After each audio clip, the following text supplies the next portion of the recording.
যখন কোনো বান্দা পাপ করে তখন ওই সমস্ত পাপী বান্দার মধ্যে 7টা জিনিস চলে আসে। 7টা নিকৃষ্ট জিনিস তার মধ্যে লালন হয়। 1 নম্বর, যখন সে পাপ কাজ করে তখন সে নির্লজ্জ হয়ে যায়, তার মধ্যে কোনো লজ্জা থাকে না, সে নির্লজ্জ হয়ে যায়। যখন কোনো বান্দা পাপ কাজ করে তখন তার মধ্যে 7টা জঘন্য জিনিস চলে আসে, 7টা নিন্দনীয় জিনিস চলে আসে। 1 নম্বর হলো সে নির্লজ্জ হয়ে যায়। ইদা লাম তাস্তাহি ফাসনা মা শি'তা, যখন তোমার লজ্জা থাকবে না তখন তুমি যা ইচ্ছা তাই করতে পারো। লজ্জা যার আছে ঈমান তার টিকে আছে, লজ্জা যার নাই তার সব শেষ হয়ে যাবে। এই জন্য আমার বন্ধুগণ, যখন কোনো বান্দা পাপ করে তখন সে নির্লজ্জ হয়ে যায়, তার মধ্যে লজ্জা জ্ঞানটা থাকে না, শরম থাকে না, চক্ষু লজ্জা থাকে না, সমস্ত লজ্জা সে বেঁচে খায়, নষ্ট করে ফেলে। এই জন্য পাপ কাজের দিকে বান্দা যাবে না, বান্দা ভালো কাজের চেষ্টা করবে। পাপ হতে পারে তবে পরিকল্পিত গুনাহ ইমানদার করতে পারে না। আমার বন্ধুগণ, নাম্বার 2 হলো চেহারার সৌন্দর্য নষ্ট হয়ে যায়। যখন কোনো বান্দা মদ্যপান করে, মদ্যপান করার সঙ্গে সঙ্গে তার বাহ্যিক একটা সিমটম প্রকাশ পেয়ে যায়। তার চক্ষুটা কি হয় বলেন? কি হয়? চোখ তখন লাল হয়ে যায়। আমার বন্ধুগণ, তার চোখ বলে দেয় সে মদ্যপায়ী, সে পাপ করলো, পাপ তাকে ঘেরাও করে ফেললো, তার সৌন্দর্য নষ্ট হয়ে গেল। চেহারার মধ্যে যে নূরটা, সেই নূরটা নষ্ট হয়ে যাবে। 1 নম্বর হলো নির্লজ্জ হয়ে যাওয়া। নাম্বার 2 হলো সৌন্দর্য নষ্ট হয়ে যাওয়া। নাম্বার 3, সে নতুন নতুন রোগে রোগাক্রান্ত হয়ে পড়বে। আজকের দুনিয়া, আধুনিক দুনিয়া আমরা বলি, আগের যে পুরাতন যুগে আমার দাদারা সময়গুলো কাটিয়েছেন তার চাইতে আজকের সমাজ আধুনিক চিকিৎসা থাকার পরেও রোগের পরিমাণ কমেছে না বেড়েছে? রোগের প্রকারও কমছে না বাড়ছে? বাড়ছে। আগে সামান্য জ্বর হলে পরে একটু রসুন, একটু কালো জিরা, সরিষার তিল চাবা চাবা খেলেই ঠিক হয়ে যেত। এখন হাই পাওয়ারের অ্যান্টিবায়োটিক খাওয়ার পরে অসুখগুলো সারে না। কেন সারে না? এর মূল কারণ হলো সমাজে যখন পাপের পরিমাণ বেড়ে যাবে তখন এমন ধরনের দুরারোগ্য রোগ হবে, সেই রোগ থেকে বান্দা সহজে নাজাত পাবে না। আমার বন্ধুগণ, নাম্বার 4 হলো যখন কোনো বান্দা পাপ করবি তখন সেই বান্দার রিজিক বরকত শূন্য হয়ে যাবে, তার রিজিকে কোনো বরকত থাকবে না। হাজার হাজার কোটি টাকার মালিক হওয়ার পরও সে রিজিকে বরকত পাবে না। হাজার হাজার টাকার মালিক কিন্তু পেট ভরে খেতে পারে না, এমন দুনিয়া আমার দেশে আছে না নাই? আসতে বলবেন না, আছে না নাই? কোটি কোটি টাকার মালিক এই ব্যাংকে ওই ব্যাংকে ওই ব্যাংকে সারাদিন ঘোরাফেরা করতেই চলে যায়, অ্যাডজাস্ট করতেই চলে যায়, ডিপোজিট করতেই চলে যায়। কিন্তু যখন সে খাইতে বসে, খাইতে বসার আগে সামনে 1 কেজি আঙ্গুর নিয়ে বসেছে, খাওয়ার সময় মাত্র একটা আঙ্গুর মুখে দিয়া কয়, আহারে আমার পোড়া কপাল, আর খেতে পারি না। একটা আঙ্গুর খায় আর ইতিমের মতো ছায়া থাকে আঙ্গুরের দিকে। হাজার হাজার কোটি টাকার মালিক খেতে পারছে না। শহরের মানুষ বেশি খায় না গ্রামের মানুষ বেশি খায়? বলেন। টাকা বেশি কাদের? শহরের মানুষের। শহরের মানুষের টাকা বেশি, খায় কম। আর গ্রামের মানুষের টাকা কম, খায় বেশি। গ্রামের মানুষ তো খাওয়ার সময় পাজামার ফিতা খুলে নিয়ে বসে, ঠিক আছে না? যদি কম হয় ফজরে উঠে যায়, জমিতে চাষ করে, মাঠে কাজ করে, 8টা 9টার মধ্যে বাড়িতে এসে বউকে ডাক দিয়ে বলে, দেখো তো রাতের ওই পাতিলের নিচের পান্তাটা আছে নাকি। পান্তা নিয়ে বসে গেল, কাঁচা মরিচ আর পেঁয়াজ নিয়ে বসলো, 1 কেজি পান্তা গোগ্রাসে খাইয়া যখন বলা হয় আর কি লাগবে, আরেক বোল হলে ভালো হয়। বরকত দেওয়ার মালিককে, আসতে বলবেন না, বরকত দেওয়ার মালিককে আল্লাহ তাআলা। হাজার হাজার কোটি টাকার মালিক, এটা আপনার মূল রিজিক নয়। বাড়িতে যায় দেখে বউ ঠিক নাই, ছেলেটা ইয়াবা খায়, মেয়েটা আরেক দিকে লাইন মারে, শান্তি আছে? আসতে বলবেন না, শান্তি আছে?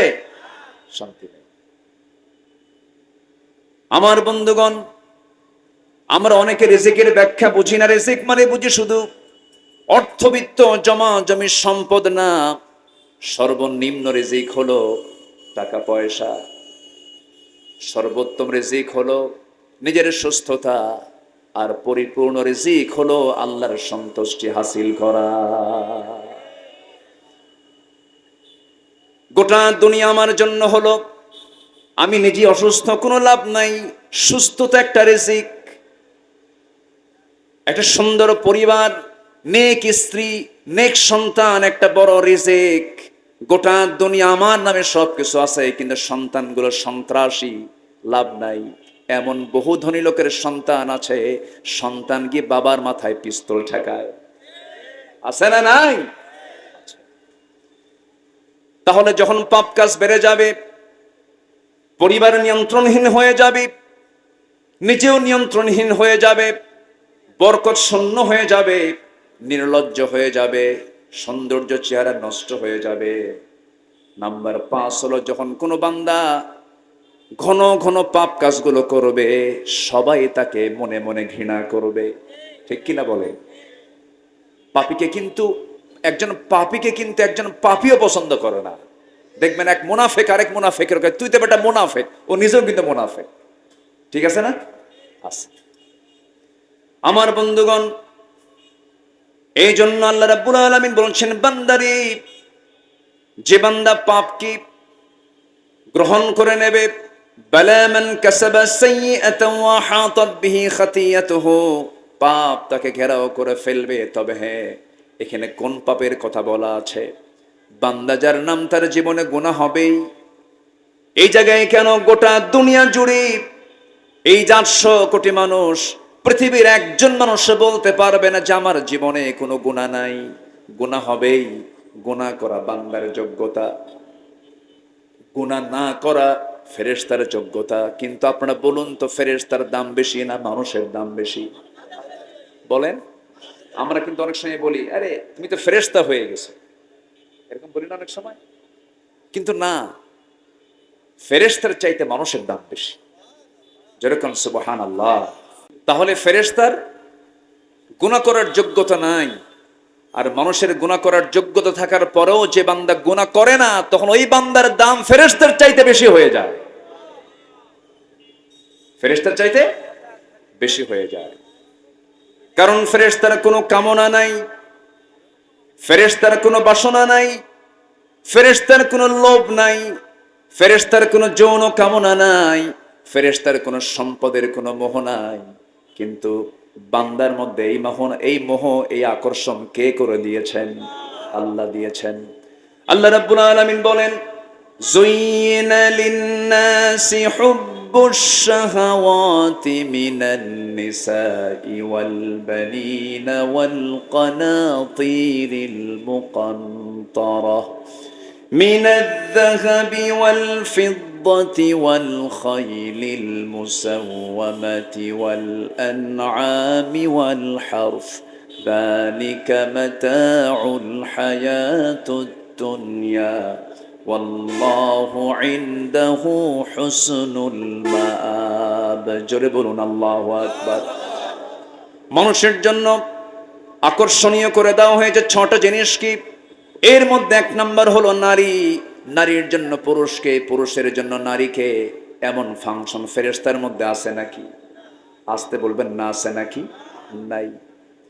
আমার বন্ধুগণ, এই দুনিয়াতে প্রথম যে মার্ডার কেসটা হয়েছে, যে প্রথম যে খুনটা হলো, এই খুনটাও হয়েছে কোন জিনিসকে কেন্দ্র করে বলেন? অস্ত সবাই পারেনি দেখি।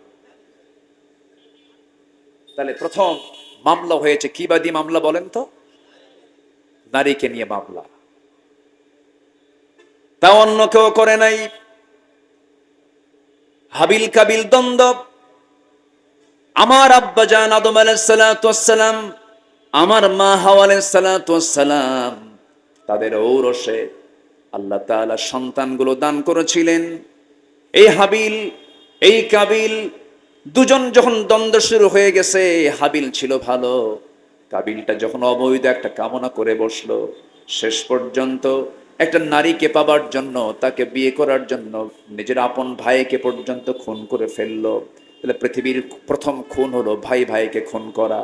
পৃথিবীর প্রথম অপরাধ হলো, পৃথিবীর প্রথম যে খুন করা হয়েছে, যে অপরাধ, সেটা হলো নারীকে পাওয়ার জন্য।